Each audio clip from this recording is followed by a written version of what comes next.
So welcome back to Tea Talks with Nubia, where we spill the tea on everything that matters to you. Love, life, travel, and the pursuit of self-growth. I am your host, Nubia Young, and today we are diving into a topic that is at the heart of every relationship. Doesn't matter whether it's friends, family, or that special someone. We're talking about communication. Now, when we talk about relationships, platonic or romantic, we often hear the phrase, communication is key. But what does that really mean? How does effective communication build stronger, healthier bonds? Grab your favorite cup of tea, get comfy, and let's break it down. We have Courtney Bowden with us today. Courtney is an expert in strategic communications and innovative brand positioning. She's also the host of Black Expat Stories, where she spotlights the Black Sit movement by chronicling the lives of Black expats worldwide. Hey, Courtney. Hey, Nubia. Thank you for joining me on the couch. Thanks for having me. So you and I are friends, and we have so many we talk a lot. We do. And when we talk, we're like, yo, sometimes we have our own revelations around things. And one of the topics we discussed not too long ago was communication. And you looked at me and said, who better to have on the sofa than me, because communication is my thing. So thank you for accepting the invitation. Thanks for having me. I'm really excited about this conversation because I think it's going to help a lot of people. I know it will. So let's dive right in and let's just get with it. So let's start with communication. Just isn't about talking. It's really about listening, understanding, and being present. Too often we're so busy thinking about what we want to say that we forget to truly hear what the other person has to say. And this is especially important in both romantic and platonic relationships, because when you really listen, you're not just hearing words, you're hearing emotions, needs, and perspectives. So let's talk about effective communication in romantic relationships. A lot of times we think love alone can carry a relationship, but that's not the case. We need communication because communication is actually going to carry us through the ups and downs, the inevitable ups and downs of a relationship. But love without communication is like having a beautiful car with no engine. It might look good on the outside, but it will not take you anywhere. Nowhere. So let's dive into it. What does good communication look like? We talk about it all the time, but it seems like an ephemeral concept to a lot of people in practice. I mean, when I think about effective communication, the first thing that comes to mind is listening to be heard, not listening to be right. Mm-hmm. And I feel like a lot of times active listening, is that what you would call it, right? Yes. So active listening to me is number one, is key. If you can actively listen to somebody and take yourself out of the equation, but to actually sit down, hear what they're saying, you can truly see the emotion. And I think sometimes it's not only the words that are being used, there's premise behind it too. Yes. Yeah. You understand? Like context. Yeah, absolutely. And asking questions like, why do you feel like this? Or, did I do something to make you feel this way? Or whatever, just trying to get a little bit more meat out of it. But I'll be honest with you, one of the biggest issues I've had in romantic relationships was the fact that active listening was not present all the time. Yeah. Right? Because the moment you say something, it's here we go. So the body language automatically makes me defensive or them defensive. The tone, right? So you got how you react with your body language, the nonverbal. Then you got your tone, and it's like, why are you yelling? And you're like, I'm not yelling. But in actuality, your tone is heightened and you're just emotional, right? So it comes across as if you're angry or not. You know what I mean? Right. I'm a fire sign. So sometimes... Girl. We know. Oftentimes my tone gets misconstrued. Yeah. And that was something that I used to think it was the other person. And then I realized if everybody's saying it, it's me. Yeah, that's first of all, I want to commend you for being self-aware and reflective. Oh, girl, it took years. It didn't happen overnight. Because sometimes I know in my own relationship with my husband, like I'm a fire sign too. Well, we're both fire signs. And sometimes I get a little elevated, right? But I think some of the things that we don't often consider when we talk about having some of these hard conversations and having effective communication within them is timing, right? The context around it. Not every conversation needs to be had in the moment that you feel that fire, you feel the need to address it, right? Because sometimes the other party may not be in a position to receive it. So one thing that I really like to do is ask my husband or my friend, hey, do you have space to talk? Are you in a space to have a conversation? And that's such a new concept though. It is. Asking, do you have space? Right. Do you have the capacity? Yeah. To listen instead of bombarding them, right? Because, for instance, I'll take my own relationship. He might have had a rough day at work. He might have had a phone call with a family member that, he received some not so good news, or he just might not be feeling in the mood to have a back and forth type of conversation. And so it's really important to gauge the other party's receptiveness, because you can have a conversation or you can try to talk all day long, but if one party is shut down or if one party is defensive, then it's not really in your best interest. It's not effective to have that conversation. Yeah. So I always like to gauge the timing. Is it a good time to have this conversation? Otherwise, it should be tabled. And even though we sometimes have, we're really passionate in the moment, we want to get our stuff off, right? We want to tell them, give them a piece of our minds. That's not always the best way, because at the end of the day, whoever you're speaking with, obviously you have a connection with them and you want to maintain that relationship, right? Whether that's a friend, a family member, or your partner. And with everything that we do, all the words that we say and share, they have power. Yeah. And so we want to make sure that we're not creating more rifts and more damage in our relationships by just having conversations that are ill-timed. And misunderstandings happen when we assume that our partner knows what we're thinking or what we need. Clear communication allows us to express our feelings and desires, but it also provides opportunity to listen to our partners, creating an environment of trust and openness. And we talked about the new concept of asking, right? Mm-hmm. Do you have space? Do you have the capacity? Not just can we talk, right? Because the can we talk seems to be the the premise of, oh shit. Right. And it puts people on the spot, because how many people say no? I didn't think about that. So I think when we talk about, there's a lot of conversation right now going around about consent, but that's not just in the context of intimacy, right?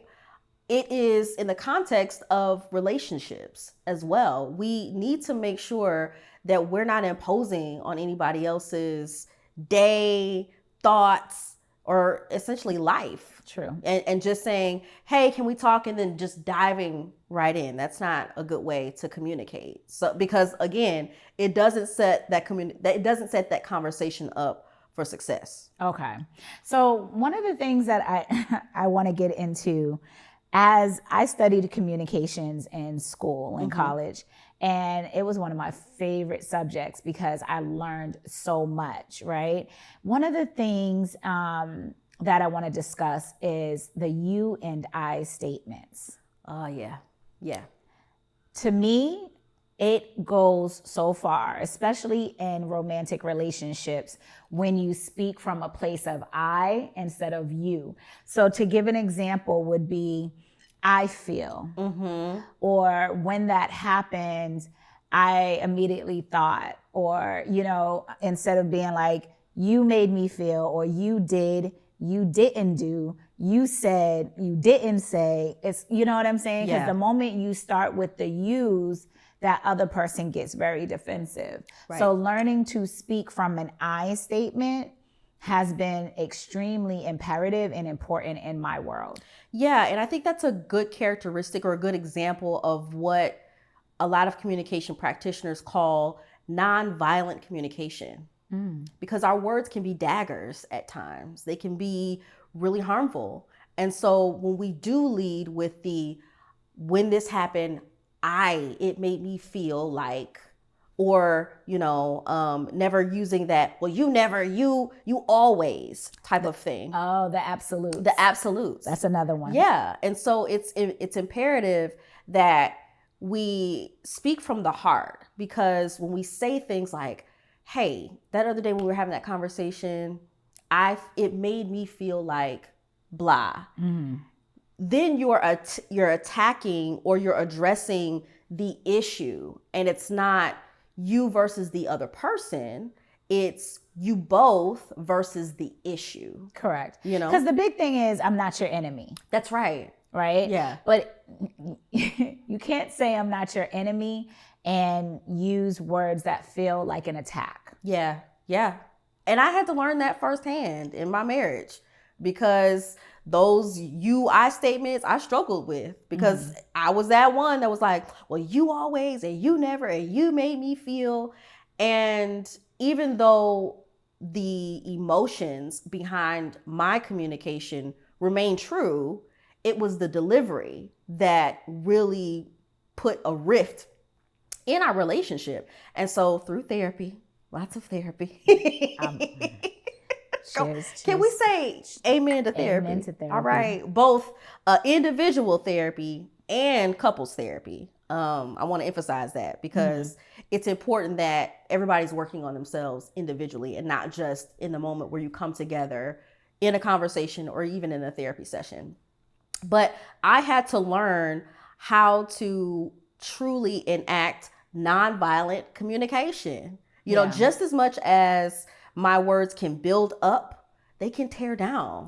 Oh, absolutely. Especially people closest to you. That the people closest to us tend to get the brunt of our frustrations and all of that. And so it is really important to lead with the I statements versus the you statements, because at the end of the day, we want the other person at in the other end of the conversation, the receiver, on the receiving end of the conversation, to feel like we're trying to come to them in a heartfelt way, right? That we're not on the attack, that we're not blaming them, we're not shaming them. Because again, like you said, to your point, all that leads to is defensiveness, and it also leads certain people to shut down, especially if we talk about, there are different attachment styles, right? Are we avoidant? Are we, do we like to address things right then and there? So I can't emphasize enough how important that is. And it's something really simple that we can do with everybody in our lives, not just our intimate partners. That's true. But now you brought up a good point, the shutdown. The shutdown gets you nowhere. It's easier for a person to articulate, I hear you, but I don't quite understand. And right now, I don't think that I'm in a place to receive it, because I feel myself shutting down. Because when people shut down, it almost feels like they don't care. But they're the ones that are like, I don't like conflict, and it's like, conflict doesn't have to be a negative, right? When you're just addressing something. Right. It's not conflict in a fight situation. Right. It's like, no, I just want to address this because that's how I'm feeling. Right. And not taking those feelings from you to say that they're not valid. Because if you recall, one of our conversations over lunch was about millennials, Gen Z, and baby boomers. And I am a Gen X, individual. You are a millennial. Right. And I said the Gen X population is walking around like the Walking Dead, because we're straddling this fence, right? We grew up in a era where it was like, speak only when you're spoken to. There's nothing wrong with you. I'll give you something to cry about. All of these things. So you weren't able to actually utilize your voice Nobody was asking you, how are you feeling? Nobody wanted to hear it. Right. And then, a lot of Gen X individuals are also a part of the sandwich generation, which is they're caring for ailing parents or family members, and they also may be parents as well, and they have to care for themselves. So they're stuck in the middle, right? And that's a lot of pressure to have on one person. And to your point about how a lot of folks were raised to communicate, that then transfers into how they communicate with the folks in their lives. Yeah. When we say hurt people, that's what that looks statement. like. Yeah. That's how intergenerational trauma continues. And we have to break those curses, because otherwise we're just going to keep repeating those same harmful cycles. Yeah, I get that. Let's do a quick recap. We discussed the you and I statements on how to express yourself without assigning blame. We also touched base a little bit on mindful tone, understanding how your tone influences communication and resolving conflict. Now, we kind of brought it up, but let's bring it, to surface again. Yeah. Non-verbal communication, body language and its roles, and how it really does affect the interaction between you and the other person. Absolutely. And it impacts the conversation way more than you think it does. Did you know that 70% of all communication is nonverbal? So only 30% of what comes out of your mouth actually matters in the grand scheme of a conversation. So when you approach somebody or you're having a conversation with somebody and they're rolling their eyes and they're doing these deep sighs, that's communicating as well. Communication is not just about the words that are coming out of your mouth. And so that's why it's so important to be mindful of our nonverbal body language, our body cues, because that says way more than what you're actually saying. That's so true. And the funny thing about it is we're bringing up all of these topics, and these are not things that you just would know. These are actual skills. Yes. And it takes for you to actually utilize them consistently in your platonic and romantic relationships. I said we're talking mainly about romantic in this moment, because that's the person that's kind of the closest to you, the one that you're lying next to, the one that you're saying that you love. But if you love them, then you speak to them with love. And that takes me to the last kind of key point, is clear and compassionate expressions. These are techniques for expressing your needs without the confrontation. Yeah. Right? Yeah. It's like, I love you and I want us to be good. And, right now I'm not feeling good because this, actually just expressing your needs. I would like it if you spoke to me more about X, Y, and Z, or you opened up to me more, Yeah. like literally saying what you need, because there's this thing where people feel like if that's your person, they'll just know.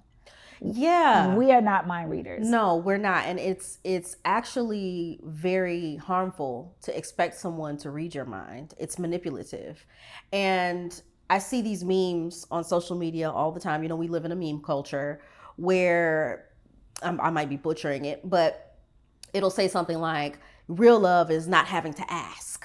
Yeah. No. Right? That's not real love. I'm going to ask. Yes. And we should encourage that type of openness and that type of communication, because it helps both parties become more vulnerable. Yeah. And so I always cringe when I see things like that, because it's teaching people to walk on eggshells, right? Yeah. And it's teaching people to create these unrealistic expectations of their partners, of their friends, and of their family members, because nobody could possibly know what's going on up there until you say something. And it also disempowers you from speaking your needs, speaking your mind, if you're always walking around expecting other people to read it. Correct. And that's where accusations come in, right? Yes. Or assumptions. Yeah. Because if you're expecting somebody to think they know, they're actually assuming. Yes. And then when they assume, it's another issue. So the things that a lot of people believe to be what love or healthy communication look like, it's actually it's more toxic than they know. You know what I'm saying? Because they're creating a culture of accusations and assumptions. Yes. And we don't want that. You know, when people want clarity, you have to ask questions. You know, not just how was your day? Like, that's very blanket. I like to ask my friends, how is your heart? Like, how's your mental space today? Yes. How are you emotionally? You good? Like, I know you had this going on at work, or I know you just had whatever, or your mom, just bringing up something to show, like, I see you, I hear you, I know that whatever it is, it must be difficult. Yeah. You know, would you like to talk about it? Yeah. And that's creating space, yes, you know, for that other person to be vulnerable, to share. And I always like to say great communication, or the most effective communication, has 3 C's. It's clear. You say what you mean what you say. And a lot of people say that all the time, but I've seen the fruit of this. Because when you say what you mean and when you mean what you say, whatever comes out of your mouth, people are going to take it. Like, your word is bond. Yeah. And that creates more trust. Okay. So great communication is clear. Great communication is also compassionate, like we were talking about now. One tip that I really like to put to practice is when I'm listening to somebody, and especially if it's a difficult conversation, if it's with my husband, we're having a disagreement, I like to pause after he speaks and say, okay, so what I hear you saying is the echo effect. That's right. So that you're able, because sometimes people hear what they want to hear. Absolutely. Or they don't hear everything. They only take words. Right. They'll hear one part and not the whole thing. Right. And they'll respond to that one part, and it's like, well, actually that wasn't the totality of my... Everything else gets negated. Exactly. Yes. And that's why it's important to repeat and say, what I hear you saying is X, Y, and Z. But you know what? With that, going back to that particular thing that we're talking about right now is clear, right? Clear and concise communication is healthy. Yes. Toxic communication is confusing. Yes. Absolutely confusing. You're going around and around in circles. You're talking for hours and hours about the same shit and getting no resolve. You're actually just speaking to be heard and to get a point across instead of speaking for your partner to actually understand. Yes. And when you want clear and concise communication and you're speaking from a place of compassion, you also need to ask more questions. Yes. So what I heard you, and from this point on, I could be more mindful. I'll take this into consideration, and I'll do my best. But just know that it might not happen overnight, but I'm gonna try. Yeah. Or I don't quite understand, you know what I'm saying, what's going on here. Do you mind clarifying a little bit, or can you expound on that? Or, you know what I'm saying, can you say it in a different way because I'm not getting it? Like, yes. Just being able to be open to say, hey, you know, I need a little bit more so that I can be better at understanding what you're saying, because maybe how you said it or what you said, I'm not quite, it's not computing. It's not landing. Yeah. Correct. Yeah. And that's with compassion to me, having some kind of empathy as well. Absolutely. Absolutely. And, you know, as somebody who asks questions, I love asking questions. Girl, I'm a 99 question girl. Yes. Okay. Yes. But I had to learn how to ask questions in a way that wasn't combative, that didn't put people on the defense, right? And so one thing that I like to put into practice now is, can you help me understand? Can you help me understand what was going through your mind when X, Y, and Z happened? Can you help me understand what you meant by this when you said this?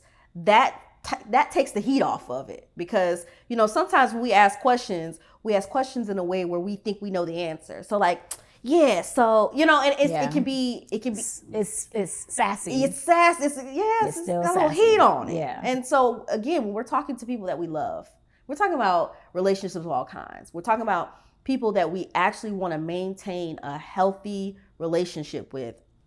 You do want to make sure that you're asking questions in a way that does not put them on the defensive, that does not make them think that they're being interrogated, they're not getting the third degree. And you also want to give them time to respond to your question, because sometimes it can be rapid fire, right? And also location.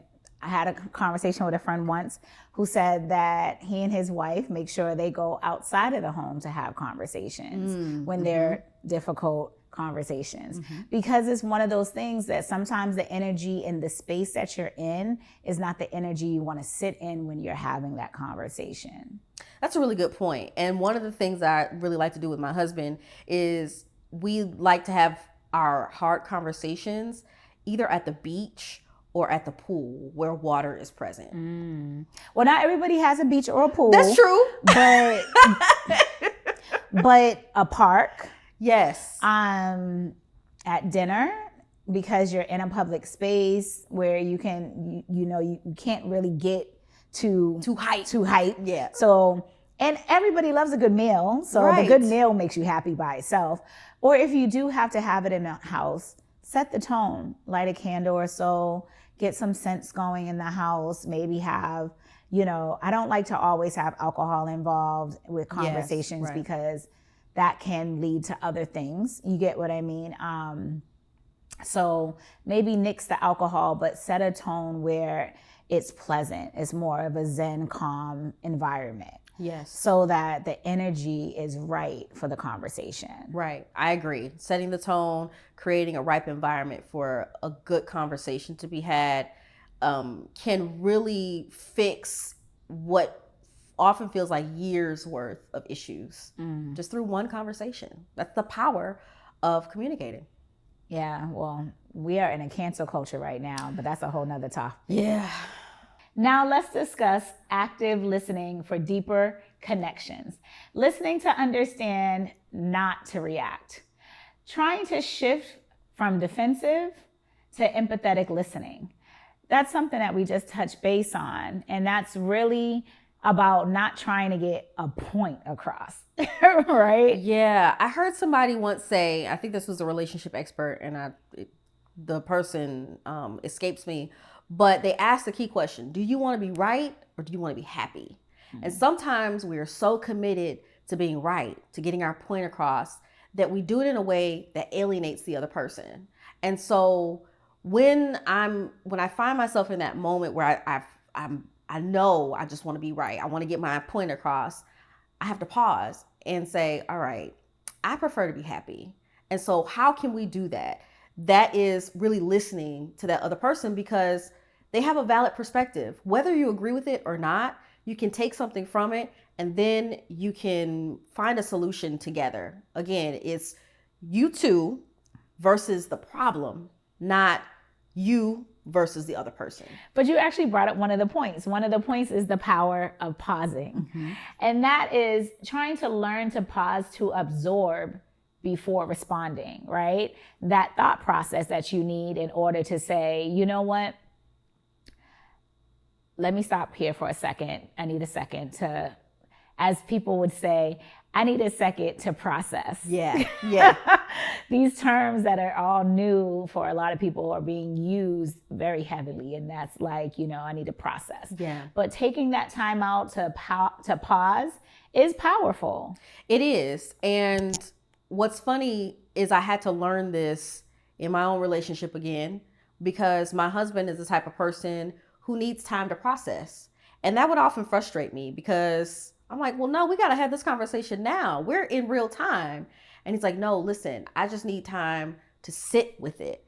And so I would really recommend or suggest to everyone to understand the person that you're speaking with. Their style. Sometimes their brains are not, going at 1,000,000 miles an hour like ours might be. And they may not have the words. They may not be in a position to give thoughtful responses, or give you the answers that you might be seeking in that moment. So that's why, again, we go back to timing.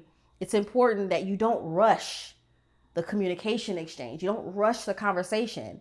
And the other thing too is, Nubia, you might not reach a conclusion or a solution in just one conversation. That's true. I know there are a lot of ongoing conversations that we often have, especially with our partners, right? But it can even be with our friends, where it's like, okay, let's table this for right now, and let's go have dinner, let's go have a drink, or what have you, especially if it's not as urgent. So it's important to sometimes just let the situation breathe a little bit. And when you step away from it, when both people step away from it and come back with clear heads and the time to process what's been said and what's been done, perhaps, then you can, reach a conclusion or a solution. It's funny that you say that. So going back to one of my past relationships, I knew for a fact that this person and I were not meant to be together when she would say things like, how many times do we got to talk about this? Why don't you let it go already? And it's like, I will discuss this as many times as I need to in order to feel safe enough to let it go. Right. You get what I'm saying? But don't expect, because we spoke about it once or I brought it up, that it's a one and done and that's that. Right. And you seem really just aggravated and frustrated that I want to discuss it. Like, I'm really wanting to discuss it because I want to understand and I want to be able to let it go. Yeah. You get what I'm saying? Yeah. Sometimes we do hold on to certain things because it's still not clear. And I feel like it's okay to have those conversations in a healthy way, right? Not passing blame, but just saying, when that happened, it really did mess me up. You know what I'm saying? Emotionally or mentally. And I just need to kind of get it off my chest. You know what I mean? Because I don't get why it happened. And no, we can't rewind time. So sometimes conversations seem like they're at a standstill because it almost feels like the person wants you to make change for something that already happened. Yeah. But when you think about it, it's more or less like, I'm hurt. And that's what they miss. They miss the I'm hurt, like I'm hurting. Right. You know what I mean? And that's where the empathy comes in. That's where reflective listening, paraphrasing, being able to show your partner, like, if I'm hearing you correctly, it's not just the action, but it's you're hurt. Yeah. I hurt you. And if that's the case, because that's what it sounds like, I sincerely apologize for that. I can't rewind or take it back, but I will be mindful in the future. Like, that to me is the resolve. Yes. Right? Yes. It's, I hear you, I see you, I love you, and I know that you're hurting, and I don't want to hurt you. That's right. And I didn't mean to hurt you. If that statement or whatever I said, and I will be more mindful to not do that again. Yeah, in these situations, we really have to remember to bring our hearts to the table, as opposed to our logical brains that want to construct an argument or some type of defense in order to be right and in order to prevail, because that's not what it's about. It is about how we feel at the end of the conversation. Are both people clear? Are both people complete? If not, then like you said, we might need to have these conversations or this conversation about this topic multiple times before we do feel complete and before we say, all right, let's dead this and it's over. And that's the last one, breaking down barriers, right?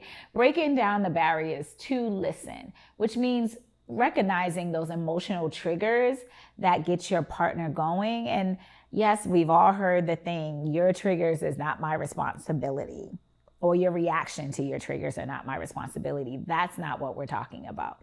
We're talking about just really recognizing the feelings, the emotions that are involved with whatever the topic is that that person is talking about. Right. You know what I mean? Right. Because sometimes I think it's difficult for some people to tap into that emotion and say, I'm hurt, or say I'm sad. Yes. Or say, you know what I mean? And nobody is afraid to be like, I'm angry.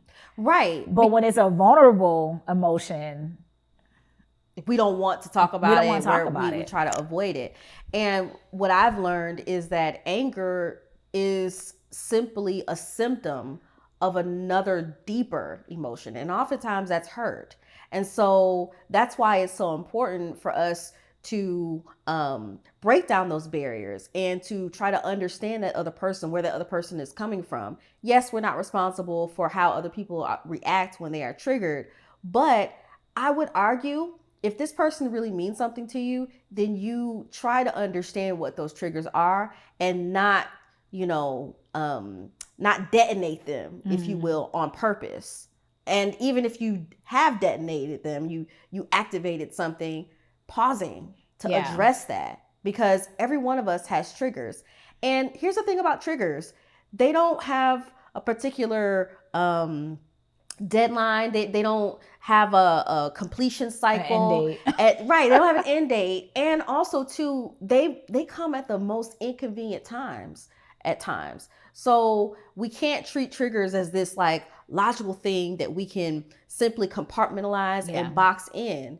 That's what makes us human. And sometimes it can make things a little bit messy. It can make things a little bit non-linear, but that's why we have to create space for all of these things to be addressed. Because, at the end of the day, we really should just treat everybody in our lives how we want to be treated, and remember that, the golden rule, and that also means attending to each other's emotions at the time, because otherwise we're just going to be two combative people bumping heads all the time, not really caring about, where the other person is coming from.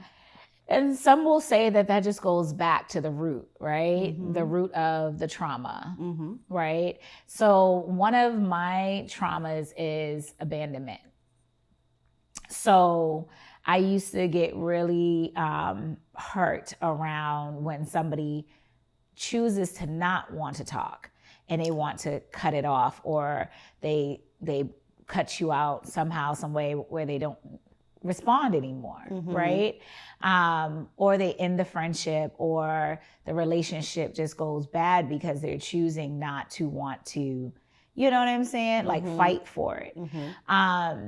And I use the term choose very strongly, because I feel like everything that we do in life is a choice, right? Yes. From what we choose to eat, to how we choose to respond, to all of those things. And one of the things that I feel that I have been doing well is speaking with pure intentionality, right? Yes. And it does take two to tango. So I'm still human, but I try to engage and speak from intentionality. Yeah. It's the moment that I react that person will use that as the whole bit. There you go. See? Yeah, as ammunition. It's ammunition. And it's like, oh my gosh.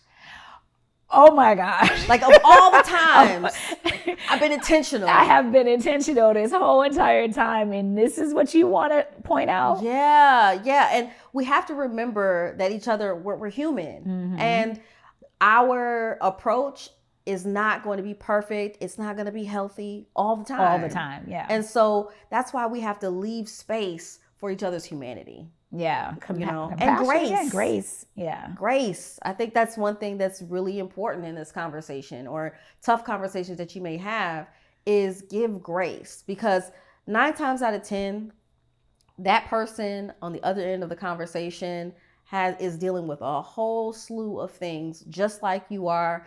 And it's not an isolated incident, right? It's not, they're not in a vacuum. Yeah. There are a lot of other things that might be happening at the same time. And so while that's not an excuse, we just should be mindful that the issue at hand might not be the only issue that they're dealing with. But let me also be clear. Reciprocity is a thing. Yeah. Don't ask for something if you ain't willing to give it yourself. Because I know so many people who will go into the she did, she said, whatever. And it's like, okay, did you come from a space of empathy, right? what if that was you? Yeah. You know what I'm saying? Do you want grace when somebody does that to you? So then show that to them. Yes. You know, the blame game needs to go out the window, period. Yes. Because that is just, you know, it's ridiculous. Just like how people use the term narcissism, like, throw it to the wind. Yeah. You know what I'm saying? And people pass blame on everything. I'm very good at trying to now observe more and pay close attention to how people speak, right? Like, speak positive, speak, you know, and granted, I get it. Not everybody, sometimes people get frustrated with that. They're like, oh my gosh, like every day is not a happy day. Well, it can be if you choose it to be, right? Right. Like, it could be a real fucked up bad day, but that cup of tea was really good. Or, you know, your outfit is really nice and, you know, your hair is laid. Something about the day. You know, that's redeemable. Right? Because rarely do we have a day where everything is just terrible. Exactly. You know? So I think that's a really good point. Yeah. It's finding the good. Because, and I would also extend that to the person that you're in conversation with, especially if it's a tough conversation. Finding the good, finding the redeemable qualities, and remembering why your connection is so important in the first place. That part, Courtney. So how can we communicate healthy boundaries, right, without the guilt? I think the first thing is understanding the role that boundaries should play in our lives and our relationships. Boundaries, I once heard somebody say, are the space between me being able to love me and take care of me, and also being able to love you, right? And so we want to make sure that our boundaries are not infringing on anybody else's boundaries or life, right? But in order to set boundaries with confidence, it's important that we remember that we have agency. We can say no. We can choose, like you were talking about earlier, how to engage with people. And so a lot of times that happens in private. You need to set your boundaries for yourself and not let anybody else necessarily dictate them for you, right? So say, for instance, even with friends, right? Somebody hits you up and they say, hey girl, let's go out for drinks and dinner. And you know you have work to do, right? And if you have trouble saying no, and this is why it's important for us to work on ourselves. Wait, you set that boundary with me the other day. I was like, girl, let's get up, let's go have breakfast and go to Zara. You were like, we can go have coffee, but I cannot walk around Zara with you today. And I was like, okay, meet you for coffee. You know what I'm saying? Like, that's a boundary. Yeah. Because you wanted that time for yourself to rest, and I wasn't upset about it. It was just like, but we still had a great time. You know what I mean? You just didn't. You were very clear. You're not dragging my ass around Zara today, girl. And I think that's a really great example because it was clear, it was compassionate, you know, and I also kind of gave you a bit of a reason. I'm not saying that that's required for every time you set boundaries, because you don't necessarily have to justify your boundaries. Is a complete sentence. It is a complete sentence. At the same time, though, with relationships that I really hold dear, I'm not just going to say, nope, and then leave it at that. I want to also give context. Like, hey, I'm not feeling too well, so I still want to see you before you head out of town. So let's have coffee, but I won't be able to do the Zara part. And that way it's a win-win. You know what I'm saying? Which it was. Yeah. And so the other part of setting boundaries is whether someone respects them or not, they're still your boundaries and they still need to be maintained. Enforcing it. Enforced, so, yes. How to hold others accountable while maintaining love and respect. That's the whole point, is like, you want to set it with compassion, but also set it and not feel guilty about it, because it's not a guilt thing. This is where prioritizing you comes in. Yes. And for a lot of times we don't prioritize our wants. No. There's times when I'm like, I don't want to go out, but I'm only gonna go because so-and-so wants to go, and you know, and then I'm out and I'm just like, in my head, damn, I wish I was home. I do not want to be here. I did not enforce the boundary that I had already set for myself when I said I didn't want to go out.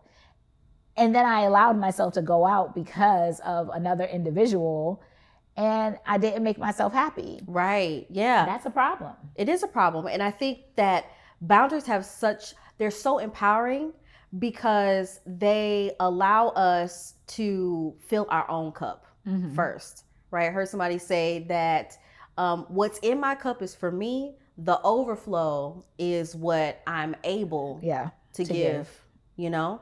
And so, yeah, I think that it is important for us to feel like we can say no, that we can put parameters around what we do. And what you mentioned, that example, if you tend to kind of say yes because other people want you to go or say yes, that is a symptom of people pleasing. And people pleasing never gets you anywhere positive, right? It doesn't.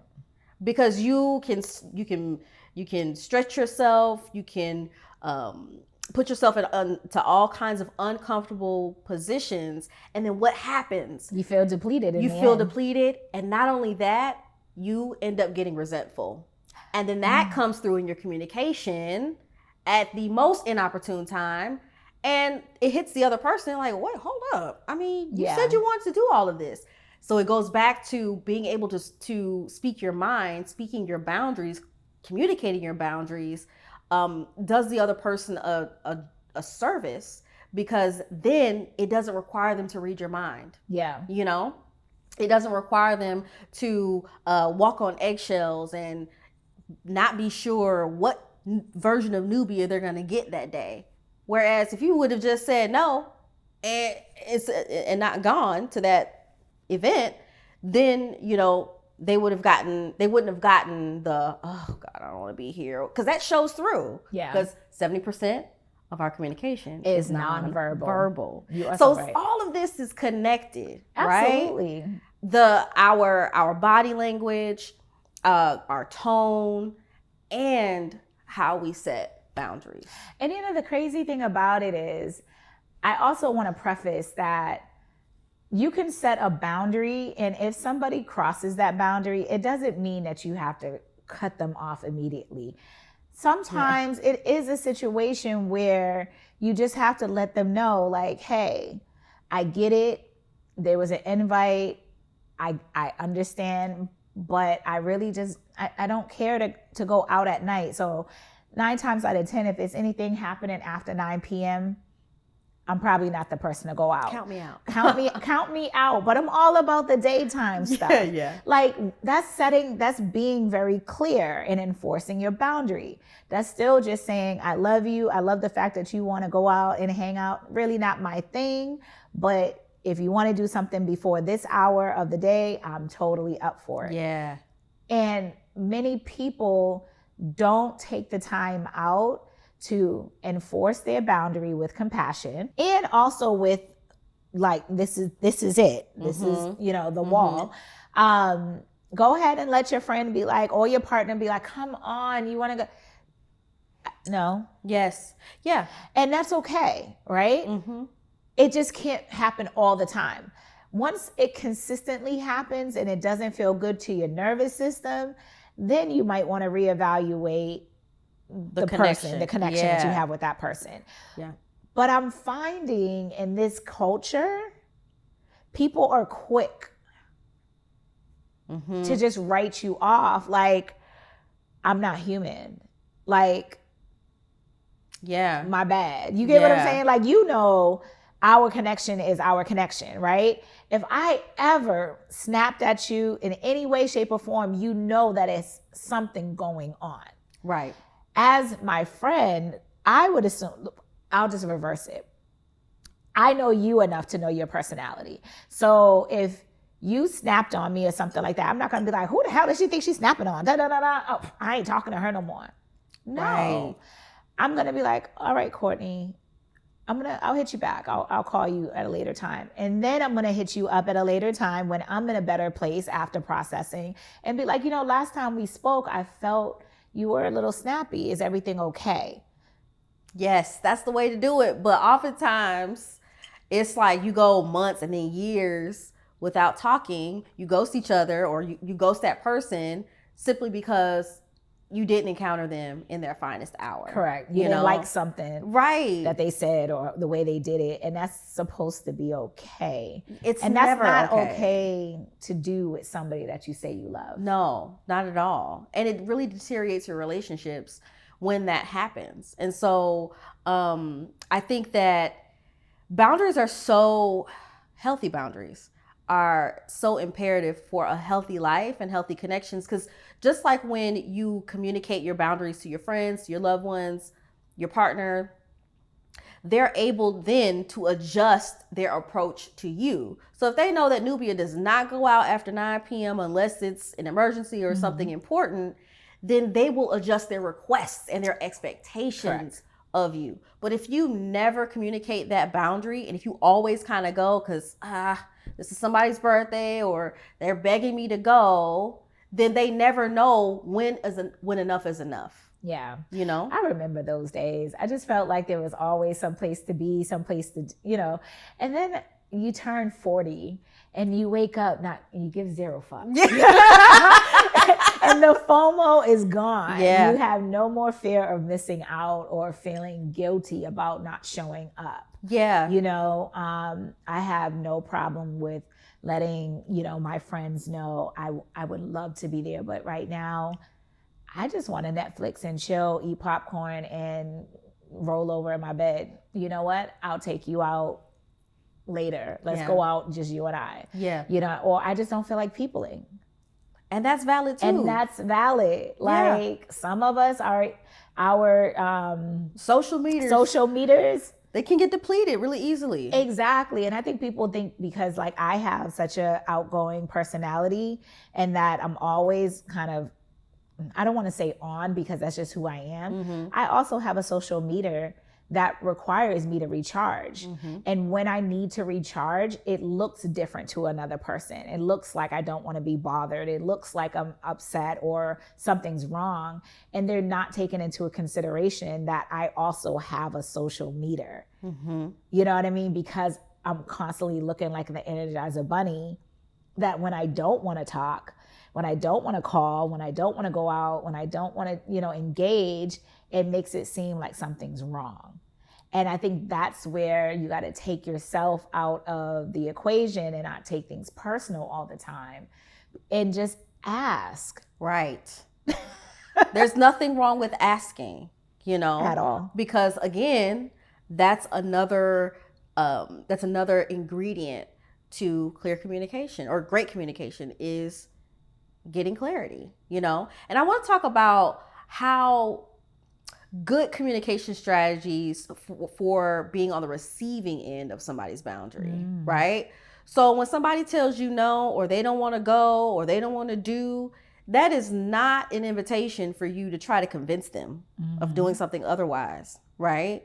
I know it can be in jest or whatever, but we really do have to respect other people's no and their boundaries, because otherwise it can lead to that ultimate cutoff where you're not going to have access to them again. Yeah. So, and then two, having a good attitude about it, having a good spirit about it. When somebody asks you something or borrowing money, right? Because we need to create and communicate boundaries around that. I know a lot of people struggle with that from friends, family, and if you're the person in your connections that feels like the ATM, well, then you definitely need to set some boundaries. Yeah. And when you're on the receiving end of that, it's important for you to just take it with grace. Even though you might not want to hear no, or not yet, or not now, that's part of life. You're not always going to get your way, So we have to respect being on the other end of somebody's boundary setting, even if it doesn't always make us feel good. That part. Yeah. So why is communication so hard sometimes? I think it's because communication requires more than just words. It requires emotional intelligence, empathy, and a willingness to see things from another perspective.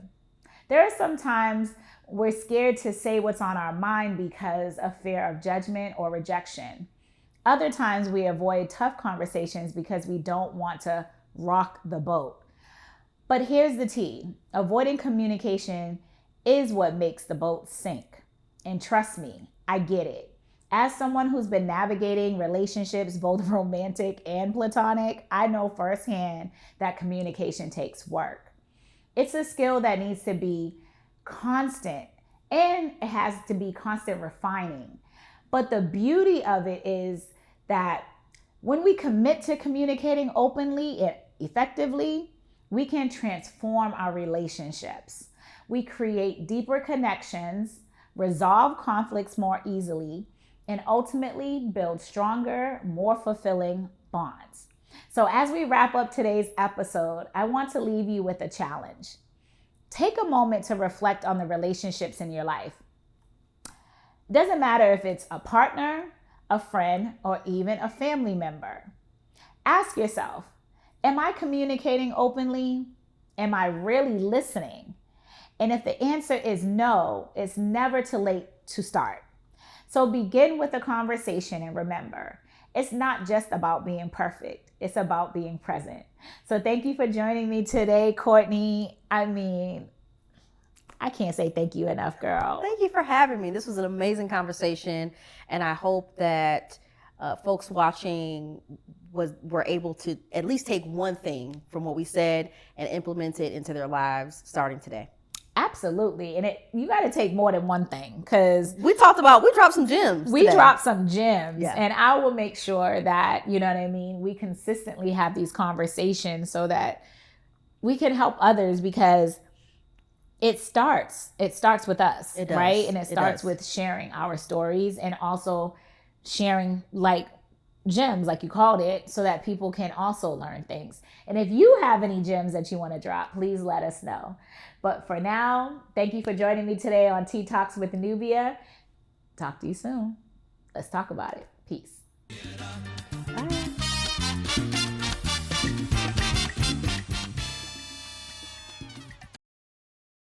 Please subscribe to my channel.